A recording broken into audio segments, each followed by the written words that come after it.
If you've always wanted to start a book club, but you don't really know how to find people or what to read or how to run a successful book club, I have a couple tips to make it a whole lot easier. If you're thinking about starting a book club, one of the number one tips is to make it easy for the people to join. That means you have to make a lot of decisions at the very beginning, and I don't want you to be afraid of that. The first thing that you should decide before you ask anyone to be part of your book club is to set a theme of books you guys are going to read. Basically, that means stay in one genre. I know that can feel very limiting, but if you have, starting off with a memoir, and then you go into a romance, and then you go into literary fiction, and then you go into a regular fiction, the jumping around genres can be hard for the people that you've entered into your group to grasp on. Some people don't want to read a personal growth book. Some people don't want to read a bibliography. Nobody wants to read some of those books, so it becomes harder for the people in the group to process when you keep continuously jumping around genres. I recommend staying with one theme. For my own personal book club, we decided to read smut books. I think it's a little bit fun for girls to meet up, have a glass of wine, and then read a romance novel. The second tip before you decide talking to anyone about your group, you need to decide how many people you want in your group. A book club that has 3 people, so you and 2 other people, that's a small book club, and I think that's functional. However, if you decide to go with a larger group, which I think is 7, so you and 6 other people, that's a large book club, and I don't think you should go any higher than 7. The perfect balance, I think, is 5, so you and 4 other people.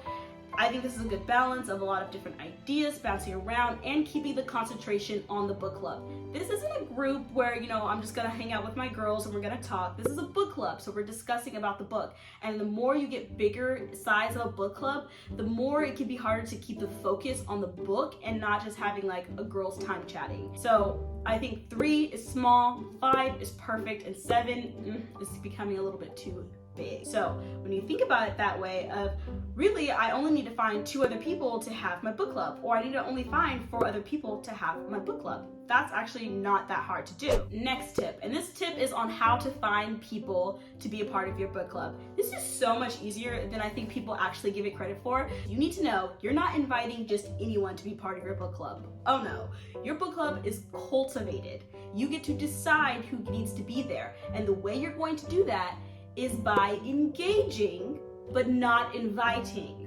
And what I mean is that you're going to go to a place, the best place to find people for a book club is your workplace. I will die on that hill. Go to your workplace. There are people at your workplace that you know that you're friendly with, you chat, you joke, you laugh. Those are the prime people that you're going to engage with but not invite right away. There's a place, if you work at a place and you're like, I hate everybody there, I never want to be there, and there's no one there that you're friendly with, I think you should quit that job. But more importantly, then there's another place that you go to frequently that people know you by name or people recognize you. You guys have a chit chat, tit for tat, like a coffee shop where all the baristas or the baristas know you. Or you go to school and there's a class that you really like that you chit chat with everybody with. Perfect people to ask for to be a part of your book club. But what I mean by engaging is you're going to be asking questions and seeing how they engage with you. Oh, I've been thinking about starting a book club. I've been thinking about starting a book club. Do you read? I've been wanting to read this book, but I kind of want someone to read it with me. That question alone, you're going to then see how they react. If they're like, oh, really? What are you thinking about reading? Or something like that. If they ask follow-up questions. Or they'd be like, oh, I actually don't really read that much, but I've always wanted to.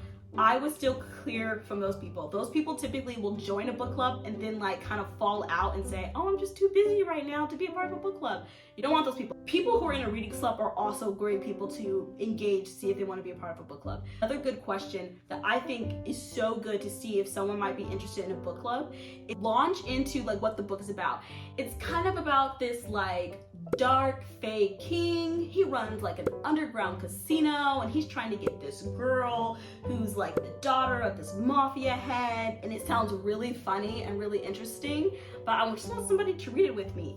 If that person starts to be that sounds so interesting, I would read it with you. Oh yeah, I would totally read it. If they say let me know, that's getting their number and like, oh yeah, let me get your number, or let me add you on Instagram real quick so I can let you know if I decide to read it. Again, you're engaging, but not inviting. You're not inviting anyone. You're looking to see who's engaging with you, who seems excited. If they outright say, let me know, if you end up starting it, prime person to invite. And remember, you already know what kind of size you want. I want only 2 other people. I want only 4 other people. You're just looking for the best 4. Engage, but do not invite.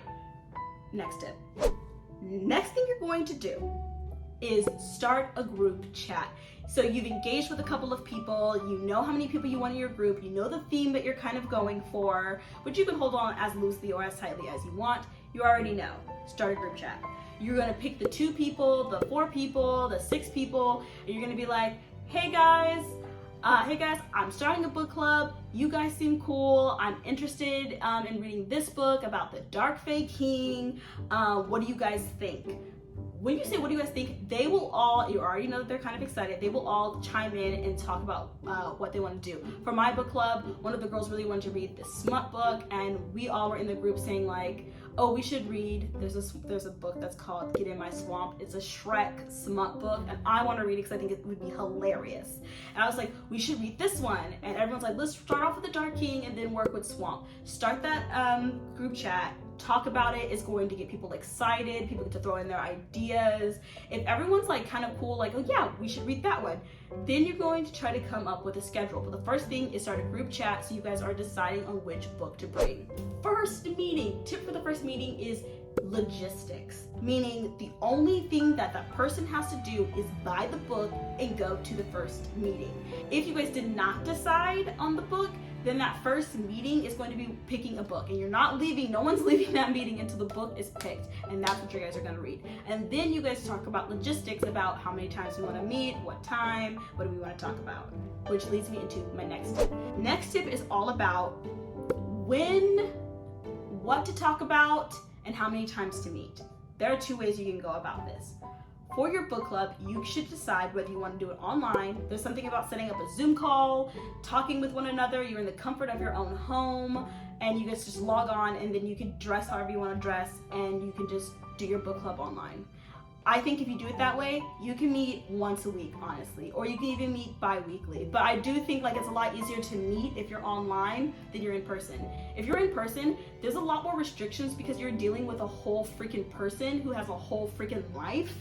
And this is also to say that you should be choosing people who are kind of in the same steps of life that you are on. So if you invite someone who's a mom, it can be a little bit harder. If you're inviting someone who is like getting their PhD or in the master's program, it can also be a little bit harder just because they have a lot more responsibilities. If you meet in person, you really do have a little bit more restrictions, especially when you start going to the higher range, like 7. My like personal book club has 7 people. So it is a little bit harder for all of us to figure out a time. We meet only twice a month, and that's absolutely perfect for us. So half the month, you have to read half the book. And then at the end of the month, we meet up again, the book has to be finished, and we're talking about the next half. That's how we run our book club, and I think that works out perfectly. You should not be having these high goals of reading a book a week for your book club. You should not be having high goals of, let's try to read 20 books this year. You should not be having that. It should be easy and seamless. You need to decide online in that first group, logistics, online or in person. If you're in person, telling you twice a month is fine. Now it's going to be about when. For us, most of the people in my book club or in the book club, we meet after work. So our place closes down at 10. Our group book club will be at 10 p.m. After 10 p.m. and we will meet up at one of the girls' house. It's on a rotation. And that's kind of how we meet. And sometimes this is kind of what we know. We know that, we're all in our mid to late 20s. We don't mind being up that late, and that works for us. And that'll work for your group just depending on what they need. Which leads me to my next tip of deciding on what to talk about. If it's a smut book like what we're reading, we decided that we wanted to talk about consent if we thought consent was there. We also wanted to talk about the relationship between the 2 main characters. One of the girls is really into BDSM, so she looks out for stuff like that. I don't necessarily think it has to be so structured, but I think sometimes it helps for people to come in and they already know what they're already gonna say. So structure is nice. My next tip is an optional tip, and I think what I mean by this optional tip is what to read. None of your books should be over 400 pages. And that's a little bit to me pushing it. These are whole people who have whole lives. You don't want them to be reading this gigantic book that's over 600 pages.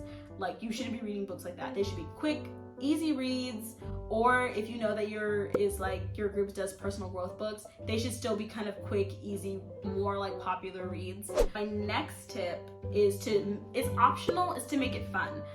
During your first meeting, like, so you guys picked up the book, you guys read half of it, or whatever number you guys have to choose, page number that you guys chose to read, and it's the first meeting of the book. Make it fun is what I mean is that you can have it where a girl has to bring wine, or for us, at the end of each book, we have decided that a girl has to make a cocktail that is kind of like based on the book, which is really fun. But I think what I mean is that first meeting, you should start off with like kind of a game that's a little bit more thought-provoking. For us, we play this game that's called We're Not Really Strangers.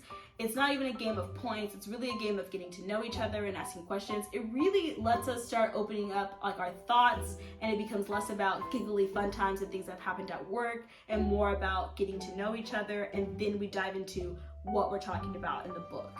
And we will bring up specific scenes that we thought were interesting or something like that. All right, and those are all of my tips to help you run your successful book club. Yes, that's exactly where my camera cut out, and this is what I have left. But those were all of my tips. I hope they help you in some way. Take what works, leave the rest, and I hope you have a successful book club. I can't wait to hear about all the connections you make and hear about all the books you've read. Thank you guys so much. Don't forget to like and subscribe, and I'll see you in the next video. So long.